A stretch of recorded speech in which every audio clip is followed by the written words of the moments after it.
Magandang hapon sa inyo lahat. Ito po si Herbert Curia, author-promoter ng The Critics Promotion. Ang ating boses at konstruktibong kritisismo, opinyon, komentaryo at konsultasyon sa linggong ito. Akibat ang ating pananalig sa ating banal na Panginoon Diyos, banal na Panginoon Jesucristo at gabay ng kaliwanagan ni Santa Maria, ay hinggil sa issue ng we support President Marcos on appointment of new 30th PNP Chief Major General Romel Francisco Marbil. Ang ating Pangulong Marcos ay nagtalaga ng bagong pambansang hepe ng ating kapulisan na si Major General Marbil nitong April 1, 2024. Malugod na binabati ng ating Pangulo at PNP ang ating bagong Chief PNP na makadiyos, makabansa at makatao at makakaligtasan. So yun, yung ating tulungan topic ngayon, yung pagtatalaga ng bagong hepe ng PNP ng ating Pangulong Marcos. So tayo ay nakikisa at sumusuporta doon sa pagtalaga ng bagong hepe ng ating PNP na yan na si Major General Marbil. So, magkatuwang si Pangulong Marcos at DILG Secretary Abalos sa pagsasagawa ng seremonya o yung taking sa pagtatalaga sa ating bagong hepe ng PNP. At kahit natin Pangulong Marcos ang lahat sa pagharap sa kinabukasan ay makamit ang ating minimiti sa pagbubuo ng bagong Pilipinas. So, yun. Ang The Critics Promotions at yung ating People's Anti-Crime Promotions, yung ating Anti-Criminality Promotions ay mariing sumusuporta sa mabuting pamamahala, patas ng hustisya at karapatang banta.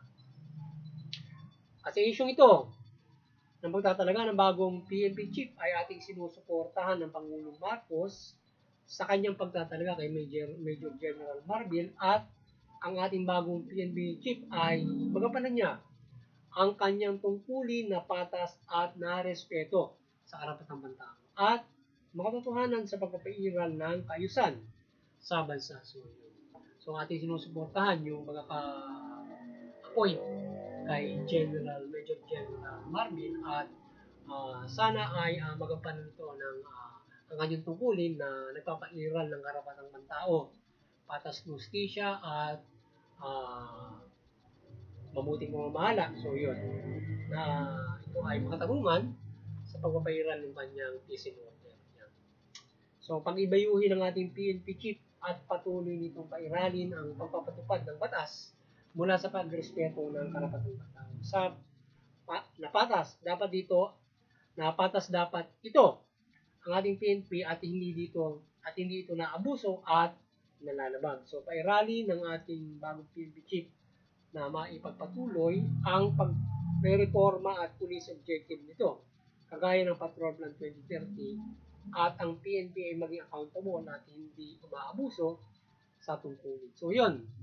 So yung ating PNP ay bagong Chief PNP. So sana mapabuluan ito ng lubos yung ating PNP at mapag-ibayo nito yung kanyang yung hanay ng PNP wala doon sa pagpapatupad nito ng tungkulin. Wala nga dyan sa pagrespeto ng karapatang bantao. At syempre, makatarungan fair dapat ang kanyang syempre, yung fair pagpapairal ng fair justice at ito ay accountable, transparent yung mga totohanan sa ating kailangan na maging mga totohanan ng ating PNP para ito ay maasahan sapagkat naglaganap nga yung pang-aabuso at nagpaglabag doon sa kanilang tungkulin authority nila.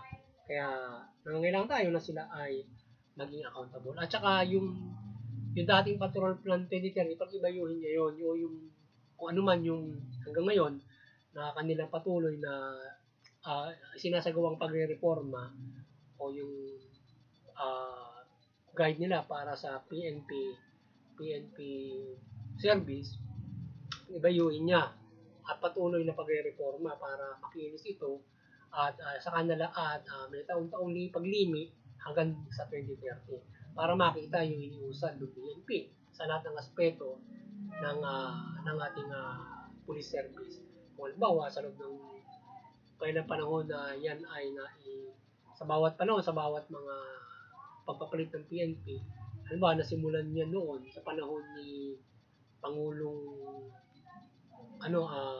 Aquino, hanggang ngayon ay dapat hanggang 2030 sa pagpapalit ng mga dapat yan ay patuloy na maisagawa ng ating PNP maging pattern kung ano mang magiging enhancement at pag-ibayo noon na mayroong reformation sa PNP para ito ay lalong gumitin yung kanyang objectives o yung service, yung police service nga. Siyempre, yan ay dapat ay mayroong mahusay na pagpapatupad yan. Kaya paano pinatutupad yung police procedures, yan.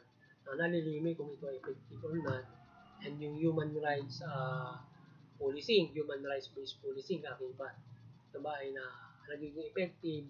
With that, at dapat ay paano nila ipapatupad dito na maging effective at hindi po pwedeng ipapatuwad kasi kinakailangan ng human rights respect o abidance. So, kaya dapat yung ating PNP ay PNP chief na susuportahan yung pagre-reforma ng PNP kung paano ito na naging mahusay sa kanyang pagpupulis. Kaya na lang, halimbawa, yung pag-inis ng hari ng PNP against abusive cops. So, dapat susuportahan niya para sa reformation, pangunahin na paano niya mamamanage yung PNP na mawala yung mga abusado na police. Siyempre, from reading of them to discipline them and to prevent them na magawa yan. So, ang ating PNP ay magkaroon ng mahusay na programa laban sa scalawags or abusive cops upang masiro ito o agaran maupula o upang ang ating mga nasa hani ng PNP ay hindi maging abuso sa tungkulin at ginagamit ito para sa sariling interest. So, ang mahusay dito ay ma-prevent sila sa pang-abuso na sumamagitan ng mahusay na programa ng ating PNP. So, yun. Sana makapag-busan ng mahusay na programa ng PNP para na-prevent yung mga pang-abuso.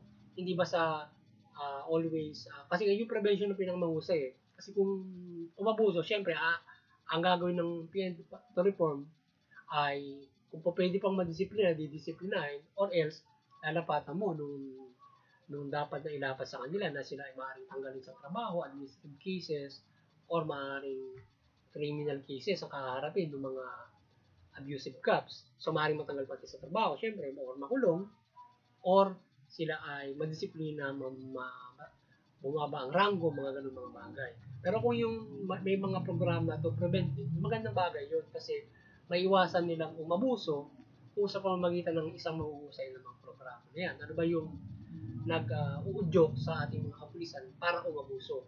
Use their authority, unang-una, financial, di ba? So, sa financial, ang kinakailangan bigyan sila ng mahusay na financial capabilities o financial status ng ating mga kapulisan. So, ano pa ba yung mga bagay na nagpuputsabi yan para maging abusado? Yeah? Yung mga pulis, ugali nila, hindi sila napanday doon sa pag-train sa kanila para maging pulis o sa pag-aaral o sa training. So, dapat continuous. Diba? For the discipline of the police para sila ay hindi na-abuso. So, kailangan may ganun yun na continue na disiplina ang ating pulis sa tungkulin para hindi maabuso. Lalo na ang paggabay ng religious sector sa ating kapulisan. Para patuloy nyo naaalala ang gabay ng Panginoon Diyos bilang itinalagang mga kapulisan. At iba't iba pang mga status, yung ano pang mga temptations na maiwasan, puprovoke sa kanila para umabuso. Diba? O yung ugali nga, halimbawa na medyo irritable yung pulis. Ayun, nakakapangabuso. Or else umiiwalay, halimbawa na nakikita nila kahit kung mayroong krimen, yun nga na yung temptation nila, sino na mismo magpaparusa, hindi pwede yun, diba? Kailangan gaban nila na mismo itugulin nila. So, mas maganda na prevent nila. Or else, dapat i-strict din na kung nagkamali, mabigat, makakasuhan, or kung pwede pang kuhain sa disiplina, kuhain sa disiplina. So, yung fair na pag-manage ng PNP, members sa lahat ng bagay mula sa sahod, benepisyo at training, opportunities, at mga ginagamit sa policing, etc. ay dapat na mahusay ang ating PNP dyan para ang bawat PNP ay nalalagay sa hindi patas na status at magkaroon ng hakbangin para mang-abuso o umabuso. Kasi kung yung pulis medyo kulang sa pera yan, yun ang nagiging problema nila. So sa ngayon naman ay mataas na yung sweldo ng pulis. Kaya walang dahilan ngayon para yung pera yung maging dahilan na umabuso sila. Kaya pwede na silang, halimbawa, sa laki ng pera nila, pwede na sila, kung nagkasakit yung anak nila na mabigat, pero naman tayong mga libreng government hospital para sa mga ating mga nasa serbisyo or yung ating mga public hospital. Tsaka meron din sa PhilHealth. So ngayon ay hindi dahilan para halimbawa kung nagkasakit yung mga anak, ay ganun yung magiging problema. Or else yung iba pang mga problema na mga mangyayari ay naibigay na sa ating mga kapulisan sa panimulang teritoryo sa maganda ng bagay para makapagbuhay sila na maayos from single even ay asawa ka pa. So ang ating PNP chief at lahat ng PNP ay maliwanagan ni Banda na Santa Maria at sila patuloy na nagagabayan sa pagtalima ng mabuting balita o pananampalataya sa Panginoon Diyos mula Panginoon Yesu Kristo sa kanilang pamumuhay at paglilingkod sa PNP o pamahalaan ng bayan, sa gayon makapaglilingkod sila ng malayo sa paglabag sa batas at gawang kasamaan o kaabusan. So yun. So maliwanagan yung ating mula PNP chief at lahat ng buhanay ng PNP at sila ay magabayan sa kanilang serbisyo na ito ay mga pamahalaan ng matuwid. So fair for everything at hindi sila nag-attempt to abuse. Yan lahat, mula sa chief PNP hanggang sa pinakamababang ranks ng ating PNP or maging yung mga empleyado nila sa kanilang mga opisina. Maliwanagan sila and to avoid abusive policing or abusive governance. Yan. So makapaglikod sila ng PNP at nagagabayan sila ng mabuting balita. Sa gayon, walang maagrabyadong tao in justice and yung human rights hindi na umuso. Yun ang maganda ro. So sa ibang nakalap naman na balita ay itong hospital sa Valenzuela ay nakaharap sa reklamo at investigasyon na nag-illegal detention dito sa kaanak ng pasyente nito dahil sabi ng hospital. So ayon sa ating batas ay Senator Hontiveros ay dapat taasan ng penalty sa mga ganyang hospital na na-detain ng mga kaanak ng pasyente. So yun, yung ating itong ibang topic naharap sa investigasyon at probe yung isang hospital sa Valenzuela kasi dinitain niya yung isang pasyente, yung anak ng asawa ng pasyente dahil sa $500,000 yung kanilang bill. Tapos namatay pa yung asawa niya. So ngayon, walang pambayad, wala siyang maibayad na ganun ka lang halaga para doon sa bill. Dinitain siya ngayon. So ito ay malaking kaso. Ito yung kaso ng isang hospital at na dapat ay hindi dapat nila ginagawa para makabayad yung mga pasyente. Tapos, sabi ng, according to our senator, dapat mataas yung penalty para yung mga hospital na ganun ay hindi ganun ang gawin doon. Sa halimbawa, yung sinasabing maghuhulog ka muna bago ka tanggapin para manganak or para gamutin. Tapos meron nga tayong PhilHealth, hindi ba? So, kahit na isang simpleng tao, pribadong tao, ay pwedeng pumunta sa iba't ibang hospital, kahit private, na shoulder yun ng PhilHealth. So, dapat sana makatulong. Kasi malaking problema yan sa ating mga kabayan kung yun yung available na mapupuntahan niya na agaran para magamot. Halimbawa, malayo yung private hospital. So, tatanggapin niya para gamutin niya. Diba? So, ano na sisingilin yung PhilHealth.